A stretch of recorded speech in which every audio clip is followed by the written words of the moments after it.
come out here to speak to everybody. Alright, this is something very, very new to me that I'm starting to do now. The Lord has found me about 1.5 years into recovery after 30 years of alcoholism. Alright, my story is pretty deep. My self-hood trauma comes from very early childhood, so if you're young and you're listening up right now, this really goes out to the youth, alright? So everybody's situation is differently, you know, gun violence, domestic violence, and X, Y, and Z. Alright, mine's a little bit differently. You know, I did deal with it domestically. I have my brother right here, he's gonna speak his story shortly after. But we, as Asian American men, have dealt with a lot of domestic violence, gun violence. I myself went through a lot of childhood trauma. You know, in a sense, we were not necessarily adopted, but sent to a real difficult situation. I faced racism very early on. From, you know, I'm not even gonna put color in it. I was faced by racism very deeply. But outside of that, what had happened during this time was I had suffered from early childhood trauma. And with that early childhood trauma, I didn't have anybody to turn to because my family had shut down. I didn't really have anybody anyway. So instead of me turning that anger into positivity and expressing myself, I was taught those rules that Queen talked about, my man Leonard talked about, which are the man rules. These rules that are taught from us as men that we teach to our children, which men don't cry, men don't show emotion, men don't do this, men don't do that. So as us young men are growing up with this mentality and something happens to us that we don't ask for, like sexual trauma that I experienced at a young age, we build this emotion up and we keep it bottled in. And instead of us expressing it in a positive way, we express it in violence and drugs and alcoholism. So around 11 years old, my alcoholism was formed. And I was very sick at 11 years old. And I was sick for 30 years. But only thank to God that I still walk this earth today. Alright? I found myself in the recovery about 1.5 years ago. You talked to me about 1.5 years ago, I was a very sick individual. I was out here doing the straight dope boy shit, excuse my language. And I still was out there doing this, doing that, manipulating people, being a narcissist, getting money, doing whatever I could. I wouldn't do one thing for one individual unless I could get something from him. Alright? I wouldn't walk down the street and talk to you and speak to you. I would mean mug on you, think of a way I can get over on you. Alright, but guess what? I ain't living that life no more, because once I had defeated my sickness and my illness about 1.5 years ago. So now that the sickness is gone, my mind clears, my mind opens up, and I start to heal. And I started to bring back these values and these standards and the shit that I lost 30 years ago. Alright? And as I started to move on, I started to want to love again. I meet other like-minded individuals, like my man Leonard, Queen Afi, and those.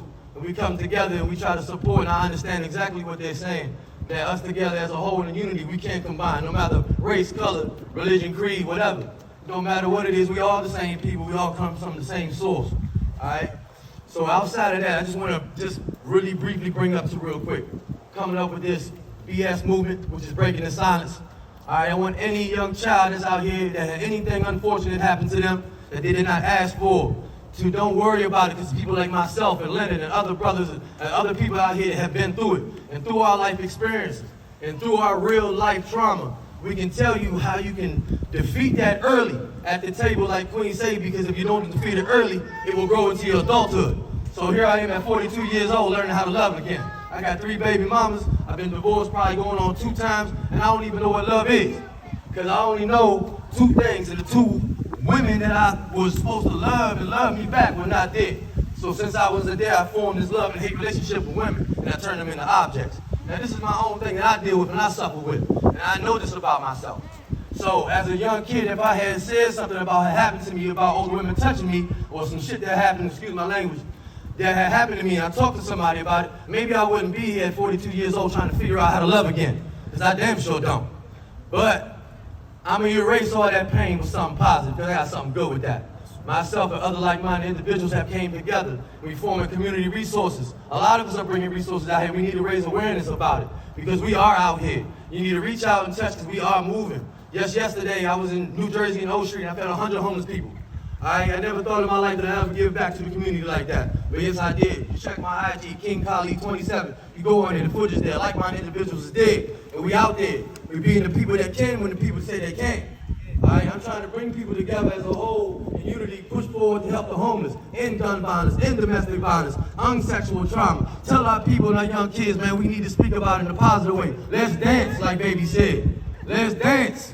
Let's sing. let's hold hands. I don't know you, but I love you. I pray for you. I pray for those that ain't even here. I pray always for those that are less fortunate. All right.